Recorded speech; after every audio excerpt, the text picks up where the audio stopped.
Бага насны хүүхдийг бол зөв зохистой хоосноор бол эрүүл зэрэг өсөн бочих гол ач холбогдолтой.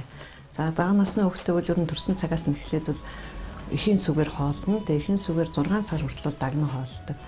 За энэ бол юугаар шалжчихгүй үнд хоол болж өгдөг. За 6 сар хүрмэгц хүүхдийг заавал нэмэгдэл хоолнд оруулах шаардлагатай. Яагаад заавал хүүхдийг 6 сар хүрмэгц нэмэгдэл хоол өгөх шаардлагатай юм бэ гэвэл хүүхэд бол ой хүртлээ тийм ээ 2 нас хүртлээ хамгийн эрчимтэй өсөлтийн үе байдаг. Жишээлбэл нэг хүртэлх насандаа хүүхэд биеийн жингээ 3 дахин өндрөө 2.1 дахин нэмэгддэг. Хүний амьдрал явцад бол хамгийн хурдтай өсөлт энэ үед байдаг учраас ихэнх хүүхнээс сүү 6 сараас дээш янз бүрийн тэжээлэг бодис илчлэг чанар бол хангаж чаддаггүй. Тийм учраас заавал нэмэгдэл хоолыг бол өгөх шаардлагатай болж ирдэг. За ингээд хүүхдийг нэмэгдэл хоол өгсөн ч эхийн сүгээр хөхөөр заавал хамт хооллох хэрэгтэй.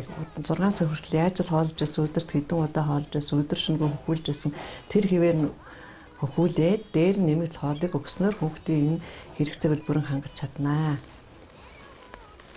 За хүүхдийн бага наснд өгч байгаа 6 сараас эхлэн өгч байгаа хүүхдийн нэмэгдэл хоол ямар байх шаардлагатай юм бэ? Ер нь бол хоол ямар байх шаардлагатай юм бэ? Нэгдүгээр хамгийн юм шимт хижээлэг байх хэрэгтэй, илчлэг чанар сайтай байх хэрэгтэй. Хоёрдугаарт нь бол зохистой харьцаатай байх хэрэгтэй. Гуравт нь тохирсон байх хэрэгтэй. Дөрөвт нь эрүүл ахуйн шаардлага хангасан байх хэрэгтэй. Тавд нь хэмжээний хувьд бол хангалттай байх хэрэгтэй. За шимт хижээлэг гэдэг нь юу гэсэн үг вэ? Тухайн хүүхдэд хоногч шаардлагатай илчилгээг хангахаас гадна хүүхдийн бие махбодод шаардлагатай бүх эрдэс, амин дэмийг бүрэн агуулсан байх ийм хоол байх ёстой. За зохистой харьцаатай гэдэг нь за хүүхдийн одоо ил чалгаруулалтыг үүсгэдэг хоол хүнсэнд байх уурга, өөгтөөс нүүрс усан харьцаа бол зохистой харьцаатай байж хүүхдэд одоо хэвийн шингэж боловсрч шимэгддэг. За энийг бас анхаарах хэрэгтэй. За энэ харьцааг бол бид нар уурагт нь харьцуулсан харьцаагаар авч үздэг. Уургийг харьцах нь өөгтөөс, харьцах нь нүүрс ус тий. Тэгээ нэгийг харьцах нь 1.6, харьцах нь 3.3-аас 3.5 гэсэн харьцаа биттэй байдаг. Өөрөөр хэлбэл 1 грамм уураг идэж хахад 1.6 грамм өөгтөөс 3.5 грамм нүүрс ус идчихэж ингээд зохистой харьцаатай болж бүрэн гүйцэл шимэгддэг байх нэ.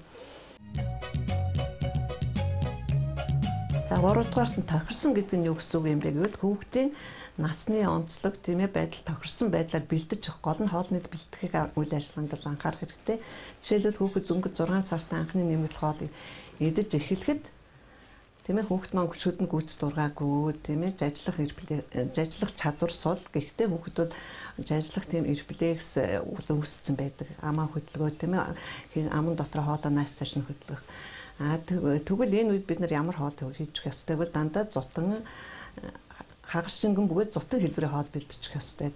За тэгвэл 8, 9, 10 сар хүрээд ирэхээр хүүхдийн шүд харьцан шүд ургаж эхлэн тийм ээ 4, 8 шүдтэй болж эхлэн. Энэ үеэс бас хүүхдэд жажил хуйцаар баг зэрэг тийм жижигэн хэрцэн тийм жижиг машин зэм хоол өгөх ёстой.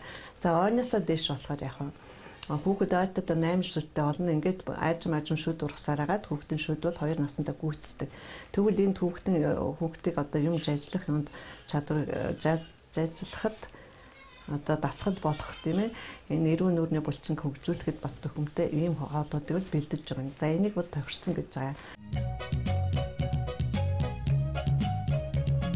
За 4-дүгээрт нь хэмжээний хувьд хангалттай байх ёстой гэж ярьж байна. Тэгвэл хүүхдийг нэг удаад идэх хоолны хэмжээ бол хангалттай байх ёстой. За энэ дээр бас анхаарна.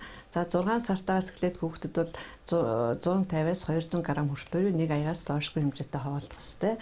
За 6 сараас дээш болохоор 200-аас 250 буюу мөн нэг шаа зайгны баггүй хэмжээгээр хоолно гэсэн юм зөвлөмж байдаг. За ойноос дээш болоод ирэхээр 300-аас 350 гэх жишээтэй нэг удаагийн идэх хэмжээ бол хангалттай байх ёстой. 5 дугаарт нь эрүүл ахуйн шаардлага хангасан байх ёстой гэдэг маань за энүүд бид бүгдийг мэдэх тийм ээ мөрдөж байгаа хамгийн гол асуудал нь хүүхдэд хийх хоол хүнсийнхээ бүтээгдэхүүнийг зах зээлээс авахаас ахуулаад тийм ээ одоо хадгалалт шинэ байдал одоо пакеттай одоо бэлэн бүтээгдэхүүн байвал түүний хадгалах хугацаа тийм ээ ямар байх вэ энэ бүгдийг анхааралтай сайн сонгож авах хэрэгтэй. За ингээд гэр орондоо ирсэн хойно тэр хоол хүнсний материалаа боловсруулахдаа одоо гэр ахаа одоо хоол хийх газрын болоод аяга тавны ариун цэвэр ихийн хоол хийж байгаа ээжийн ариун цэвэр за хүүхдийг хооллохдоо орчныхын тэр хүүхдэд тохирсон сандал ширээнээс ахуулаад хүүхдийг айл тухтай нөхцөлд хооллох тийм ээ сонирхол татгуйцаар хооллох ийм асуудалтай бүрэл авах юм орд юм аа.